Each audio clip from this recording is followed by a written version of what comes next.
All right. Are we live? Hello, everyone. Can you hear me? Let's see. Good morning, good evening, wherever you are in the world. Hello. My name is Tiffany Tota. Are we live, Mira? How are we doing? We're gonna be live on Instagram in a few seconds. All right. How are we looking at TikTok? TikTok, we are live. Yes.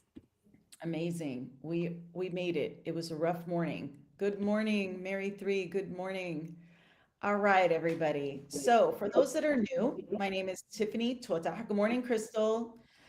Uh, My name is Tiffany Tuotah.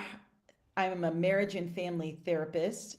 I've been working within our cultural context. I've been in practice for over 20 years. And this platform, Community for International Arab, is truly about having those from our community come to talk about healing within our cultural context. Now, today, I originally started talking about, I was going to do part two for modern dating. And sometimes in life, you got to mix it up when you're not feeling it. And so I talked to Mita and we changed the curriculum literally 5 minutes ago. So today we're going to talk about why is it so hard to heal and what are the hard truths about what it takes to change, what it takes to heal. And so that's what we're going to talk about today. Mira, and I wanted to introduce Mira, who is always in the background, but I want to bring her to the foreground because she is the driver of this machine here. And so, Mira, I just want you to introduce yourself to people that are new. And then if there's any updates, I know we like to do them at the end, but I'd Mhm. like to start with the beginning. Well, just give me a minute to gather myself. Of course. So, Thanks. hi everyone. My name is Mira. I'm Tiffany's assistant. I'm joining you from Egypt. And a little backstory, it's like me and Tiffany, we started this community believing that we can change something within the Arab community. We can have us talk more about mental health. We can have us heal. And we've been doing this for about 2 years now. And it's about to change. We have a surprise for you. We have something very exciting coming up. We've been posting regularly. We've been having so many services on our website. The link is always in the bio if you want to check anything out. But we are reframing it. We're making it, I think, better, more accessible, more safe. It's going to be different, but in the best way possible. And if you want to make sure to be with us while we build this new thing and be a pioneer with us. And if you really care about healing and if you really care about your mental health, please make sure that you follow us along and you always check your stories and the posts we do because it's about to get real. I think it's about to get like as it's about to get different and it's gonna get you're gonna feel like you're healing, I think, in a better space, in a safer space, and in a better framework that we're gonna talk about later.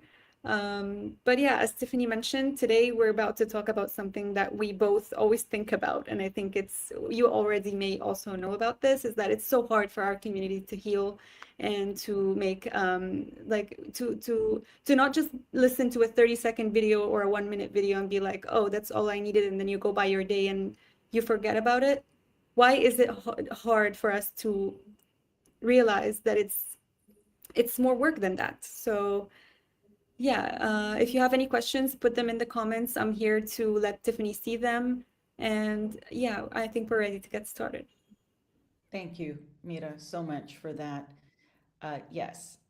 Uh, so with that said, what doesn't apply, let it fly.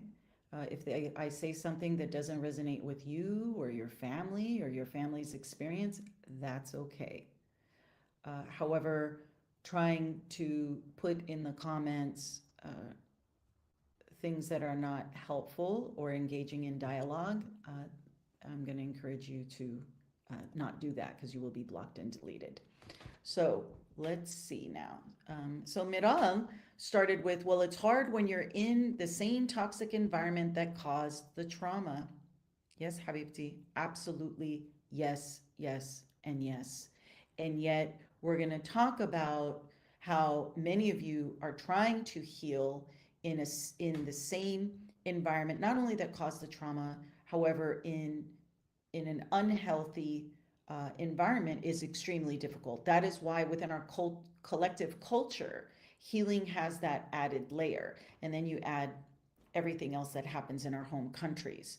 So this live is for you to really have compassion for yourself, that if you're not where you feel like you need to be, this is an evolutionary process. It is an unfoldment of who you are within, for many of you, many difficult situations.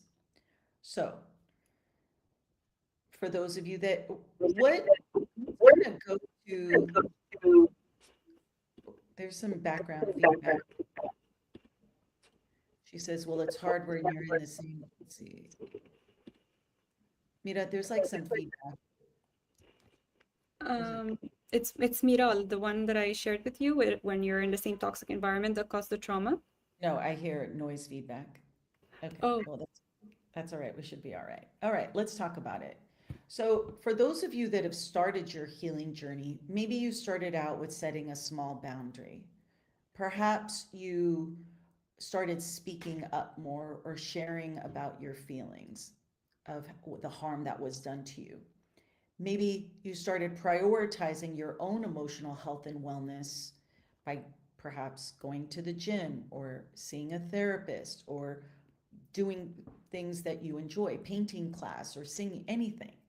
And all of a sudden, you start to hear you've changed. Or maybe you've wondered to yourself, why is healing so hard? Why do I know what I need to do, but I still struggle with it? How many of you have asked yourself, why does taking care of yourself make me feel guilty? And if you have ever felt that way, you're not alone. I know this is a topic I continually talk about with the people closest to me around why is it so hard for us to give to ourselves in a way that's going to become the more of the fullness of who we are. So today we're going to talk about something we don't discuss enough, especially in this social media world of flight of health, as I call it, uh, that the work it actually takes to change. And it is a lot of work. We know that social media often shows us the outcome of healing. Uh, you know, look at me, I'm healed. Uh, I, I have, look at me with my great boundaries. I'm more confident. And you see all these reels with these really glamorous people talking about how confident they are, how much they have peace. And what they don't show you is the grief, the intense grief, particularly within our cultural context, the sheer discomfort of changing, the guilt, the fear, and for many of you, it's even terror to try and change, and the absolute emotional labor that it takes um, to bring about this peace. And it is a lot of emotional labor. So, for those of us, this healing that we have is not just personal, it's relational, it's cultural, it's intergenerational. That for many of you watching this, you're the cycle breakers in your family. You are the ones that may be tasked, and you may ask yourself, why did God task me to do this? To shift the trajectory of future generations by you perhaps calling out things that have been hidden. And so when one person changes, you have to remember, if you change, you're the change maker in your family, the entire system feels it and it will reverberate intensely, depending on how open or closed the family system is. And if you come from a closed family system, that intensity of you changing can be met with vehement opposition. On the other side of that, if you come from a more open family system, I've seen the beauty of when the cycle breaker says, hey, can we take a look at this? And it may take the heir apparent a little while to get used to this shifting. And when they start to understand it, I have seen future generations heal, multiple generations healed as a result of you breaking through some of the things that have kept your family bound for generations. Okay. So I know here we talk about, even with the Amana framework that I use in my coaching and in my clinical practice, the A for Amana is awareness. And so we have to remember, awareness isn't the same as change. Many of you are very aware of your dynamics, your patterns. You've studied it, you've researched it. Some of you can have PhDs in psychology with how much you know. And yet, one of the things, and I say that lovingly because in my experience, many are quite psychologically minded, which makes my job a lot easier. So this awareness,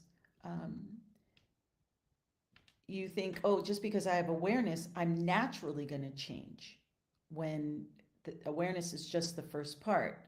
So I may hear from people, Tiffany, I know my attachment style. I know how my childhood affected me. I know why I people please. Well, of course, that's important. Insight is extremely powerful, but insight really is only the beginning. And you can understand why you avoid conflict and still avoid conflict. You can understand why you're constantly seeking approval and still organize your life around making everyone else feel comfortable. Okay? You know exactly why you struggle with boundaries, and yet you still say yes to every part of you that wants to say no. How many of you are like that? Okay? So we have to remember that knowledge, what did I hear the other day? People are addicted to information, yet allergic to execution. So knowledge doesn't automatically change the behavior. Transformation comes through repeated practice. And I let everyone know, myself included, it's a repeated practice, almost every day, all day long, shifting a mindset, engaging in one small action. And healing isn't something we understand. It's the repeated choosing of yourself, choosing every moment of every day till you get good at it. And it could take years to understand. Every day I'm going to choose to make a healthier decision. I am addicted to coffee. I love coffee. I drink a lot of coffee every day. Coffee. And I have coffee. Yeah. Okay. Every day I have to choose to drink this mushroom coffee. Do I like the taste of mushroom coffee? No, I can't stand the taste. I mean, it's okay. Fine. All right. It's all right. You get used to it.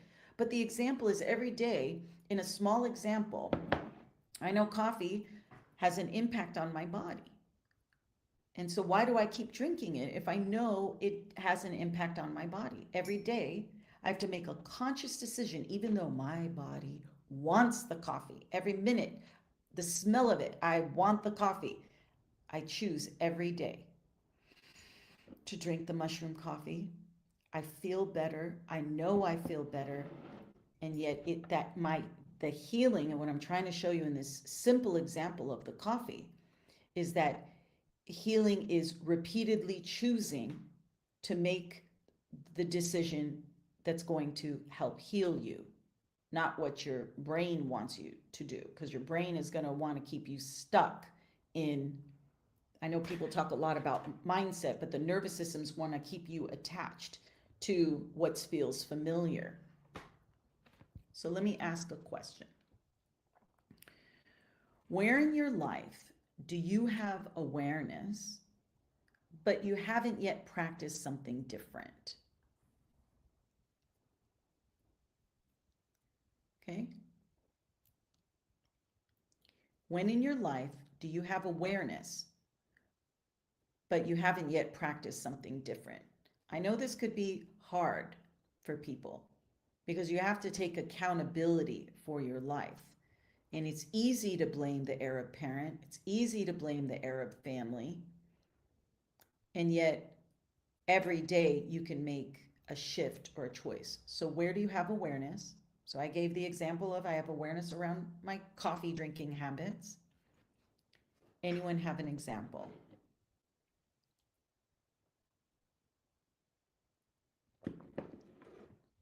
I gave some example, people pleasing.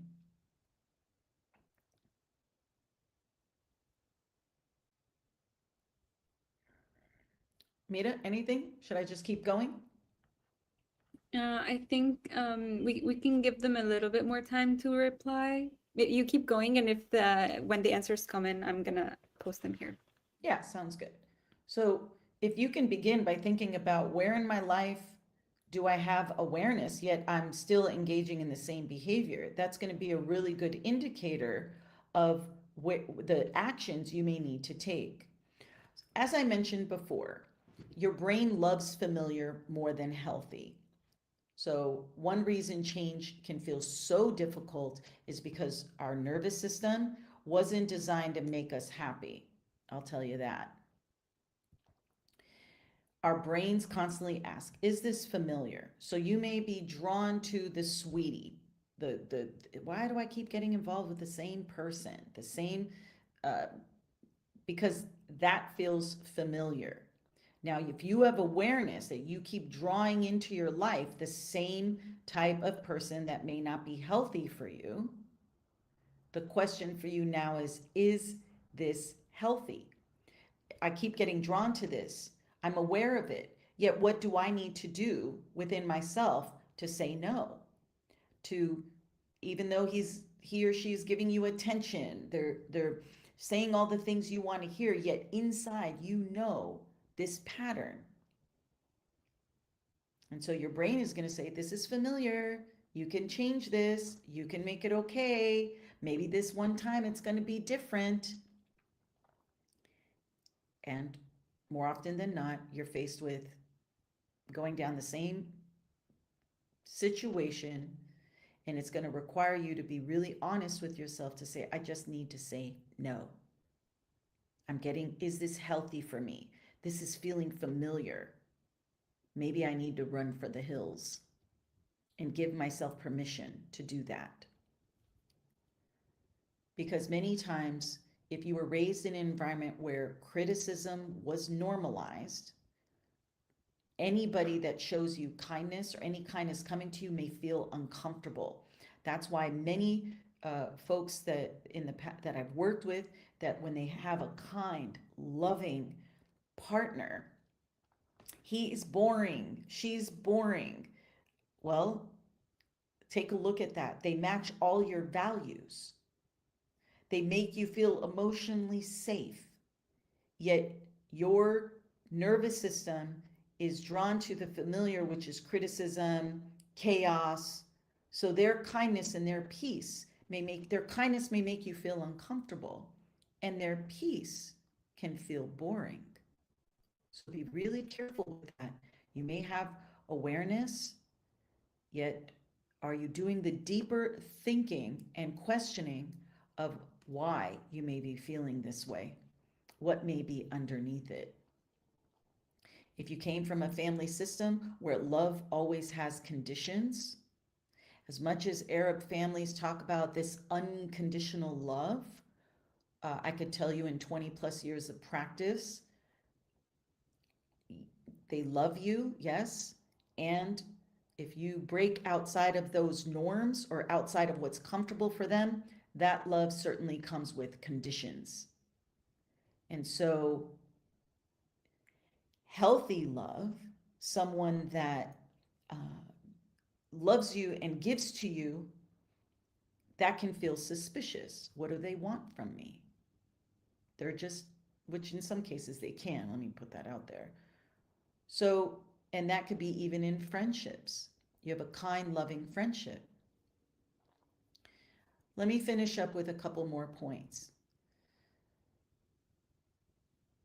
Your brain may be, as you're healing, may be experiencing something different. And so that discomfort doesn't mean you're moving in the wrong direction. It just means there's evidence that you're finally moving into a new one. So just because something feels uncomfortable, it doesn't mean it's not good for you. All right. So there we go. Mira?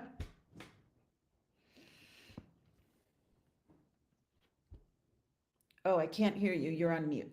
Oh, sorry. There. As Crystal said, saying no more. And then we have someone on TikTok said, I have awareness of, on Instagram, said, I have awareness of reaching out to people all the time, not the best people, but they won't reach back out. That's very common. So you may want to take a look at, you keep reaching out to people who don't reach back to you. What's at the crux of that? I don't want to be lonely, or I don't want to feel alone, so I'd rather reach out to people. But then inadvertently, when they don't reach back out or they don't want to engage with you, it reinforces this core belief, perhaps, I am alone. So the challenge for you is, in those times where I'm feeling alone and I want community, or I want to hang out with someone, can you tolerate the sheer discomfort, and it is uncomfortable, of saying, okay, how can I redirect that into something for me? And people will say, I used to say, I'm sick of that. I'm sick of, trying to focus on me. I want community. I want people um, to share a life with and do fun things with. And yet it's in that alone time that you focus on what your goals are, and not allow people to treat you poorly, that you start to begin to shift your mindset in saying, well, I'm okay with being alone, that I'm ready to call into my life only people who are going to be like-minded, kind, people that are going to water me and then I water them, where there's a reciprocity. So when you feel that discomfort of being alone, or maybe engaging in distracting activities that are healthy for you, and then you're not reaching out to those people, you're letting your nervous system know, I value you, I love you. I would rather be alone than deal with people that are going to continually hurt me or not see my value. Mira, any other? I hope that was helpful. Yeah. I know it's hard. Don't have me sit here on the other side of this screen to tell you what I just suggested is easy. It's excruciating sometimes, depending on how deep your loneliness goes, or how, and think through, when you're talking about your nervous system, you're reaching out to people, you're giving energy to people who are showing you through evidence they don't want to be around you. Now, sometimes I've seen the moment you cut people off is the moment, oh, shoof, hayoham, Jane. And then at that point, be very careful not to get seduced into, now they're reaching out to you. Try not to get seduced into that. Proceed with caution. Slow down. Doesn't mean you don't want to go and hang out with them, but let them come to you before you give all of yourself to these people that have already shown you they haven't cared about you. Or the deeper conversation around, hey, I've given to you, I've called you, I've reached out to you. The moment I stop, now all of a sudden you're coming. What's up with that? If you feel called to. And then if they get defensive and make excuses, that's your indicator probably not a good fit for you. Now, if they say, I'm so sorry, I was in a bad way, I wasn't, I was depressed, or I was so overwhelmed, I should have reached out to you. I could have at least told you, hey, I'm not in a good space. I could have been honest with you. If there's any type of accountability, then that may be a thread of a friendship that you want to continue. Outside of that, and I'm pretty tough on that. Outside of that, um, especially in our we are, I've seen in my practice with my own family and friends, myself included, we give so many chances. Like we're this black or white. Like we either over give and give and give and give people chances and keep giving and giving and giving, hoping for a different result, or we cut people off and we're like, halas, and then there's no conversation. Okay, that's what I've seen. This dichotomy. I always say we're this dichotomous culture. We're very generous. We give people too many hall passes.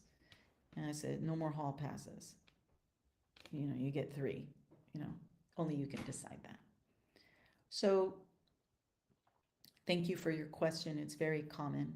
Appreciate you asking that. I'm sure many people related to that. So why is healing so hard in our Arab community? Well, healing is difficult for everyone. Mish bas al-Arab. However, I can tell you with our healing, it comes with multiple additional layers, which I explain to my Western colleagues that we're not only changing ourselves, we're changing our role within the family. And even though many Western conversations focus on healing through individualism, independence, your happiness is when you're independent. For many Arab families, we emphasize family loyalty, respect for our elders, responsibility, generosity, sacrifice, and protecting the family unit. So these are, sorry, I thought this was, okay, sorry about that. These are beautiful family values, and many of us deeply cherish them. Yet the challenge isn't the values themselves. The challenge comes when we confuse loyalty with self-abandonment. And I was talking to a family member this morning, in fact, that many of us, at least first generation, none of us have hobbies. Our elders had to work and they were in survival. For many of them, there was nothing outside of the home and work. So now that they're elders and their health may be challenged, now the responsibility, which we love and we adore, is on the children to fulfill this for them. Yet those needs may require you to self-abandon. And so then maybe you want to go out and engage in learning a language or a dance class or doing something, yet you're so depleted from this immense responsibility and sacrifice towards the family that you completely abandon yourself. And then you wonder why cycles continue. Then you're working, you're taking care of the family, and it's a wash, rinse, repeat of future generations, when really the healing comes from saying, I could take care of them and I could do for them, and I don't need to abandon myself, because when you're that age, you want to make sure your life is more fulfilled with things so that you're not endlessly depending on your children to fulfill everything for you. It's too much. It's too much. And no one wants to talk about the toll, because I get a lot of pushback on this program, on this platform. We do it, man, are you not Allah Rasna? Nobody's disputing that. Can we at least talk about what that takes, that sacrifice that it takes when you're trying to heal, you're trying to have a full life, then you're just trying to go to the movies and it's met with chaos, don't leave me, and you're just trying to take 2 hours to yourself to restore. And somehow the challenge comes when we confuse loyalty with this self abandonment, and then we silently suffer. And you're suffering, and you're suffering in silence, and you wonder why you're sick, and you wonder why you're cranky, because it's this inability for us to have these conversations. And then when you do bring it up and you're saying, Mama, Baba, Auntie, Amo, because sometimes we have to, mom and dad, taking care of uncles, aunties, again, min ayuna ala rasna. And when you bring up, hey, bus, I just need 5 minutes lahali, or bus bidi, bus shwaya to go do something. And then it's, oh, it's not, Habibti Ruhi, Habibi Ruh, go, Hayuni Han, I'm going to be okay. It's usually met with, when Rai, when Jay, and then you, that's why you feel guilty. And you're not even doing anything wrong. You're just trying to restore yourself so that you can keep going to taking care of them. That's what the Arab parent doesn't understand, or the Arab family doesn't understand. And usually that care falls upon one person in the family, maybe two. And then the siblings and the, oh, you're not taking care of your parents. Oh, you're not doing this. And then you're getting all this pushback. And I'm here to tell you what your desire to want to heal and restore is not disloyalty. It's self-abandonment. And in fact, the more you could give to yourself, the more you will be able to give to them. That's what they don't understand. You're trying to feed people from an empty plate. You're trying to quench another's thirst, and your cup is empty. It doesn't work like that. It can for a long time, and then many of you wonder why you're sick. There's autoimmune, high rates of cancer, high rates of depression, high rates of anxiety. Okay? So your healing and you giving to yourself may feel like a betrayal. You may feel like you're betraying them. That's how intense it is, because yes, we were raised to be people pleasers. We were raised to give. And again, it's wonderful. So you restoring yourself, you're going to feel, I'm abandoning my family. These very intense messaging that I'm trying to gently help you to understand that you're not abandoning anyone. If I say no, I'm being disrespectful. In fact, many of you, as I've heard over the years, if I tell them no, they will tell me I'm being disrespectful. And that's not true. Or they will use religion as a weapon against you for wanting to take care of yourself. If I move away, I'm abandoning my family. So many of you talk about wanting to do a program abroad, or you want to maybe move out of your hometown. And if I move away, I'm abandoning my family. Well, in fact, you're not abandoning your family, and you giving to yourself, they may tell you you're abandoning them. They may feel like that, but the feeling may not necessarily be the truth. The reality is, when you move away, you may be even better to them, because now there's some distance. Maybe now you want to go visit versus feeling this intense obligation and resentment. Some of you will say, well, Tiffany, if I choose differently, am I forgetting where I came from? And that's where we're deathly afraid that the younger generation is losing the culture. And I gently, again, remind parents, the more space you give them, the more they're going to, it's in our DNA. We are called to our culture. And if we abandon it, more often than not, we return in some way. So this fear that we have, if I choose differently, I'm forgetting where I came from. We need to really rethink that. This one I hear a lot. Many of you may have already heard this. If I prioritize my mental health, am I selfish? Or they'll say, Tiffany, I'm selfish. And I always say, in you prioritizing your emotional health, you are being self-full.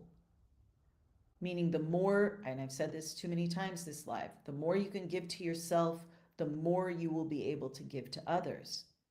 And so if you can prioritize your emotional well-being and your physical well-being, because I truly believe mind, body, human being, we're both physical and spirit, right? Mind, body connection, whatever. And I'm also a woman of faith. Mind, body, my spiritual health is important. My physical health is important. And my mind health is very important.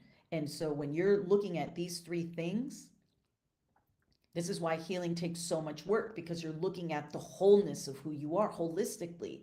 And that's not being selfish, because I can guarantee you, well, I can't make guarantees, I'll get in trouble. I can let you know, I've seen in my own work and in my own practice, in my own life, the more you give to yourself, everyone else will be fine. So these aren't simple questions. They're identity questions on who you are, because many of us, we were taught that we are deeply connected to our families. And this healing asks you to learn something new. We can honor our families without abandoning yourself, because the two can coexist. And it takes, again, a lot of work, and it's very challenging. All right, Mira, what's happening?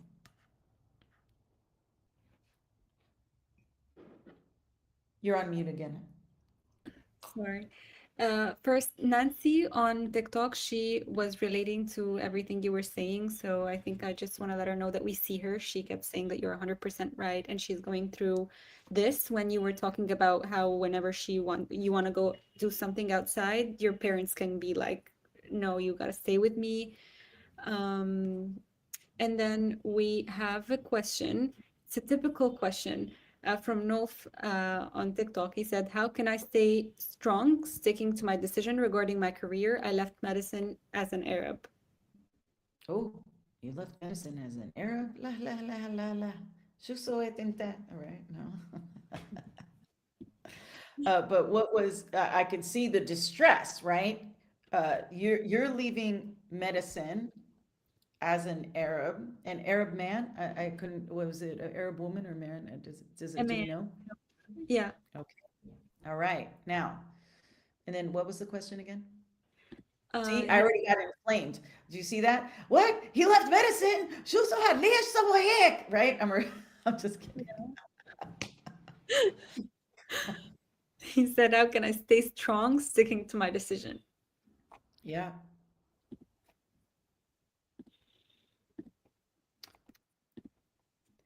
I would say it may be important to remind yourself daily, if not every minute of every day, why you made this decision, to tune into your body. And if your body feels good about the decision, you feel مرتاح, you feel relaxed, you feel like, oh, I could breathe again, your body will let you know you made the best decision for you. So it's checking in with yourself to say, do I feel, how does my body feel about this? Even though your mind will say, you made a mistake, you're shaming your parents, you didn't fulfill your doctor duties or medical duties for the culture, for the family, for the legacy, for the namesake. Your mind is going to tell you that because that's what's familiar. That's what was ingrained in you. That was probably what you were taught. And my sense is, I don't know anything about your family, so I want to be fair to them. They probably may have had a hard time with your decision. And so if there's no support, or if there's nobody that's supportive of you, that decision, well, it's going to be harder for you to remain steadfast in what you decided for yourself. Now, especially if you chose a whole other career, if you chose something in the arts, or if you chose something else that's not deemed within the acceptable careers, that pushback is going to be more. So succinctly, to answer your question, when you wake up, Do you feel at peace with your decision? When you go to sleep at night, does your body feel at peace with this decision? If the answer is yes, then your mind is going to pull you to shame you, put you down, criticize you. And that's where you gently let your brain, you say, you're safe. This is a decision that was the best for what I needed based on my values. And you do a lot of breathing, and affirming of who you are. And now I do this. It's sort of like holding yourself in your decision because you may get so much pushback. That's why it's so hard to heal or make change. Because you may not even have one person in your family saying, you go. I know I'm that one person in my family and my friends. Is a Hinna, they want to do something different. Unless they're doing something that's going to be harmful to others or themselves. I'm always, go for it. Life is too short. I hate, it's a contrite phrase, but life is too short to be engaging in a career that you feel miserable in every single day. It's too short. Because at the end of the day, the older you get, the more for the young people, like you don't, it's sort of like that broken, every day doing something you hate or doing something for other people, your being starts to dim its light where you may not even recognize yourself anymore. Many of you have examples of that in your family. You look at your parents and you say who they once were and where they are. You're like, what happened? And that very well could be you. And that's why every day, stay steadfast, stay strong, it's really courage. You're already strong. It's about being courageous in living the life that you want to live, in spite of vehement opposition. And also find the people that will support you in that, whether it's online, in person. Okay. I hope that was helpful. We have one more question. It's from someone on TikTok. They don't have a username. They said, how can I deal with identity-based hatred, especially related to skin color or things like that? So what I believe the question is asking is about internalized self-hatred. Can you read the question again? How can I deal with identity-based hatred, especially related to skin color and things like that? Yeah. Well, we have a lot of colorism in our culture. You know, it's interesting. We're dichotomous in that. It's like, for you to take a look at, because our songs confuse us about what beauty aesthetic or what they want. And so you may have this internalized self-hatred around your hair or your skin color or your body shape. And dealing with it begins with self-acceptance. And again, just like the doctor, or just like the medicine, you may have been conditioned around what is beautiful, what is body shape, skin color, hair, all these things. And how do you remind yourself every day that you were born this way? And really, for all the religion that we have in our culture, if God, you were made in this body, in the image of God, why would anyone reject you?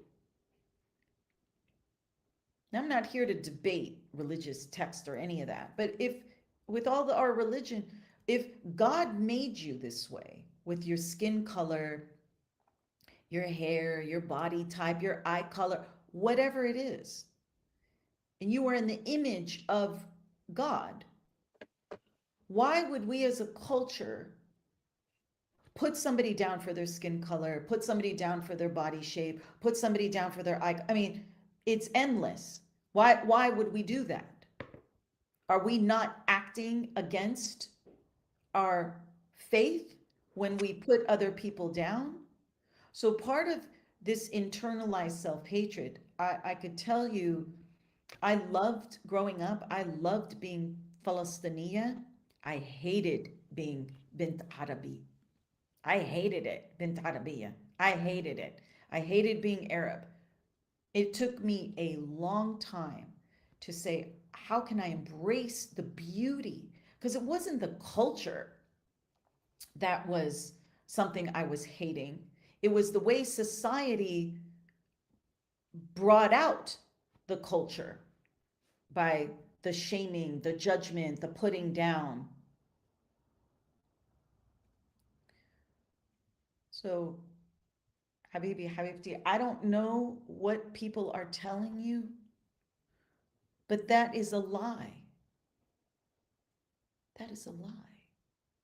And how much are you allowing this lie where you're believing their lies about your what you're struggling with, your identity?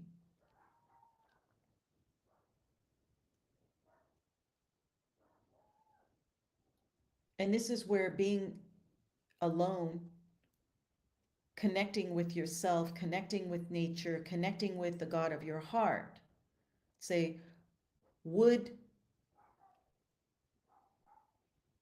am I going to allow these individuals who are shaming me and harming me or putting me down, am I going to allow them to take away from the fullness of who I am?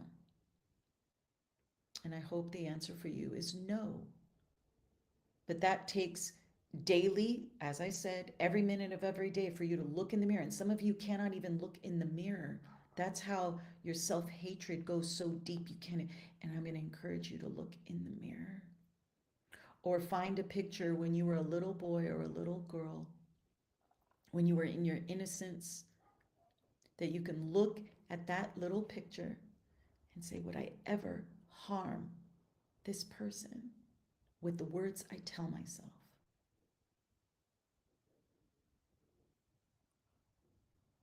And my hope is that you will offer that little boy or that little girl, you take that little picture and you put it somewhere where you could see it. So every time you hate yourself for your skin or you hate yourself for your body, you look at that little boy and you look at that little girl and you affirm them. You're perfect just the way you are. And if there's ways in which you want to improve your physical health or improve things about you, ensure that the intention is for your fullness, not to ensure acceptance from other people who will never accept you, because that's their limitation, not yours.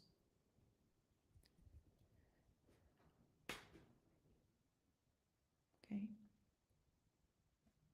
How are we doing on time, Mira? We have 15 more minutes, 14 to be exact. Okay. So part 4 of why healing is the truth about healing and how difficult it is to heal within our cultural context is we inherit more than culture. We inherit the survival, and we talk about this a lot. We know that our families didn't develop in isolation. Many Arab families experienced war, occupation, forced migration, political instability, displacement, poverty, discrimination, generational loss. And I always have to remind our community that these are all the things, and each one has its own layer, that these experiences have shaped our family systems. So depending on what they went through, the open and the closed, survival for them was always a priority, and no one is negating that. Certain behaviors become necessity or necessary. And so maybe emotions weren't discussed because there wasn't time. My mother would say that. She would say, we didn't have time to think about your emotions as children.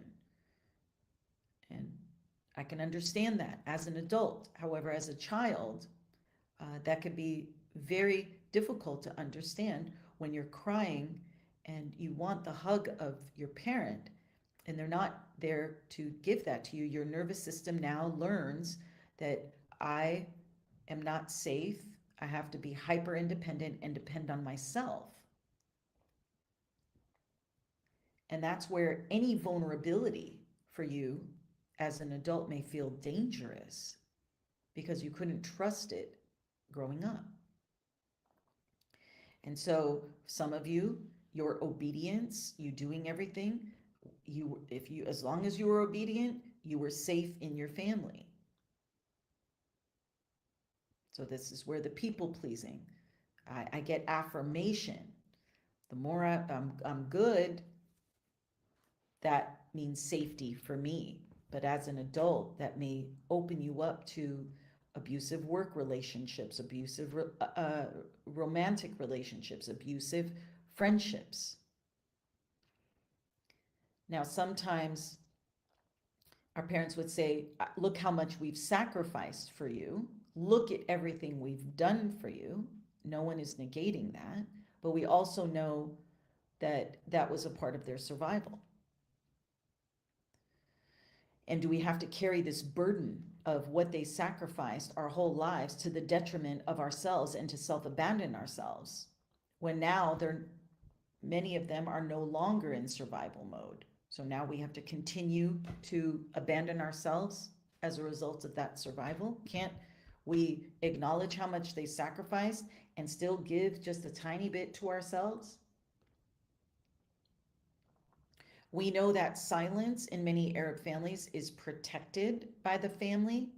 So we don't talk about anything. That's why this platform is so important to me, because now we're talking about things we don't talk about: drug addiction, mental health issues,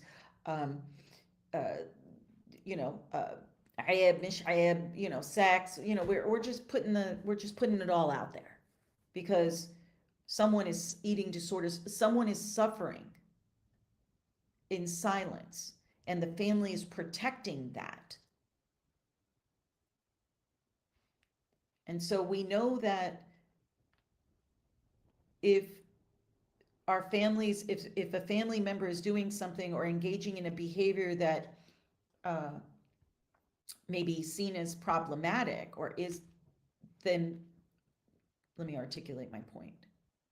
That was there for them. They're saying, we'll get kicked out of the tribe, we'll get kicked out of the community, and then our survival may be at risk. I see this a lot with queer Arab. If you come out, many of them will say, if I come out, my family may get ostracized by the community.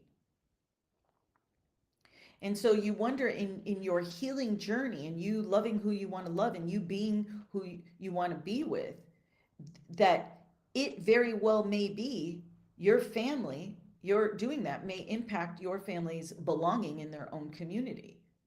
And so I'm not excusing that, but I'm saying, can we have some compassion that their survival and all the unbelievable hardships that they endure, sometimes they're terrified. And how can we bridge that gap by understanding that? Healing is not about blaming them. I'm on this platform. It's all about you taking responsibility and accountability for your life and how you move in these spaces. We can blame our parents. Gosh, I blamed my dad, Allah yarhamu. I blamed him my whole life, pretty much, probably up until his death. That's not true. I would say probably most of my adult life, I blame my father for everything. And at some point, I had to grow up, stop, and take a look. What are you doing? What is your accountability in the decisions that you make? What is your responsibility in saying, I don't want to do what you want me to do, so I'm going to stay on my path, whether you like it or not. But instead, I kept doing what they wanted and figuring it early in my life. Later, I was the rebel and I broke through a lot. So do I still need do I still need the survival strategies that protected my family generations ago?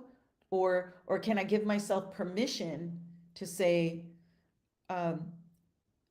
they're not in that place anymore. Do you guys hear that? Did I make sense? I feel like I was all over the place. My point is, when it comes to we can understand the hardships, yet we can also have your life. That the hardships that they endured, you can never feel that for them. Never, ever.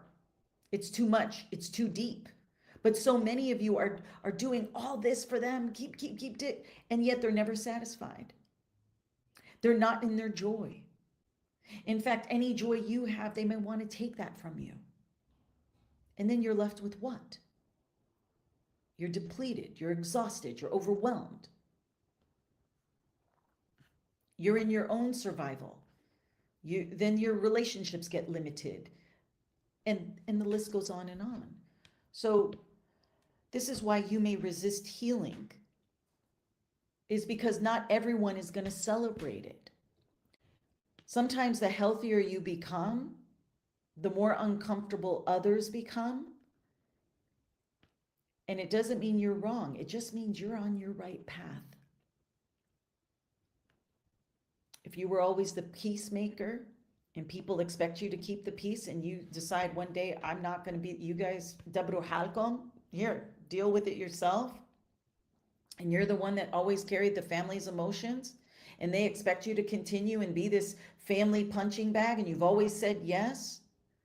The moment you say no, you're going to feel very awkward. So it's how can you tolerate the discomfort? What are the emotional regulation skills you need to get your nervous system breathing through, okay, this is new, this is different, I'm terrified, it's okay. And every day, it's about commitment to yourself.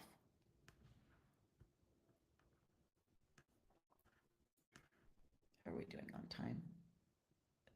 I'll end with this because I have a few more points, but I think I've saturated you guys enough with information. Healing isn't measured by how much you know. It's measured by what you're willing to practice, especially when it's uncomfortable. The work of change is slow, and I mean very slow. It's imperfect. It's not linear. It's lonely. Oftentimes it is lonely. That's why I created this community. So many of you that want to heal, you don't have to be alone. But every time you choose awareness over being autopilot, honesty within yourself, or honesty about what you see in your relationships over the fear, you're choosing growth over what's familiar. You're not only changing your own life, and I've seen it, this transformation is incredible. And that's why we're creating a safe community for us to engage in these conversations, more resources, more dialogue off of these social media platforms so that we can create, so we can have more healing, more conversations, more like-minded people under one roof so that we're not battling all the other people who are not like-minded. Because we know that changing becomes possible for future generations. I know this. This is what I want to give to the younger generation. You can heal and you can change. But it takes so much work within a cultural society that many times is because of their survival. God bless them. They're suffering. They're just like, they want to stay in this. Oh, they don't want to upgrade this messaging because they're afraid, but that doesn't mean you have to be afraid. And that's the quiet power of healing, that it doesn't always have to be external. It can be an internal shift in your mindset. I feel ugly because of my skin. And you say, no, I love my skin because this is what I was given. And what do I want to do with that? Doesn't erase where we came from. You taking steps for yourself doesn't erase being where we're from. It gives us the opportunity to carry forward all the best things our culture offers, and there's so many good things. Yet while quietly, gently transforming the parts that no longer help us thrive. And that's what I'm encouraging each and every one of you that has been so gracious to stay on this live, to know that every time you take that one small step forward in healing, you are taking the best of our culture with you, because it doesn't leave you, no matter how much you try and abandon it. It's within us. We're indigenous people. El ard is, it's in us. So my hope is one thing you can all take from this live is to take that, think about what's one small step I can take for myself. And know that this community is always here for you, to support you in that. Because we're more than, the thing that's going to make us heal is coming together, seeing one another, honoring one another, bearing witness to someone's healing and celebrating it. So as we end every live here at Community for International Arab, my name is Tiffany Tota. I'm a marriage and family therapist. Recognizing, we say, nawar titnawar, that the light in me sees the light in you. And I hope you continue to shine bright. Take care, everyone. Have a good life. Have a good day. Did we end TikTok? Right now.